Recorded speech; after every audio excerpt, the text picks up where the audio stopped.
خدمة. حلوة القصيدة اللي أطلقتها، قصيدة النصر على الصواريخ الحالية.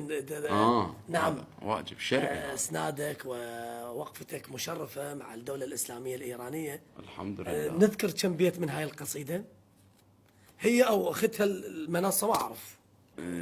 يقول: باسم رب حيدرة، باسم قالع خيبرة، باسم قتال اليهود المرتضى، باسم علي بن موسى الرضا، الله. باسم صاحب الزمان المنتقم، بسم الله هبا يا صواريخ الثأر هبا، طارا من علي وفوق القدس مرا، ما نعرف نهدد نطق يلا نقول، او شاهد للكلام الامس من طقا، الله. كتبا عالسمه حب الله مر منا، وحرقا تل أبيب ورعدا وخسفا، الله. سطرة زلمشيع تنشف الريق، أو تبختر بيها كل من كربلائي، أو على السستان حسن قام ويصيح: لا شلت يمينك خامنائي، الله.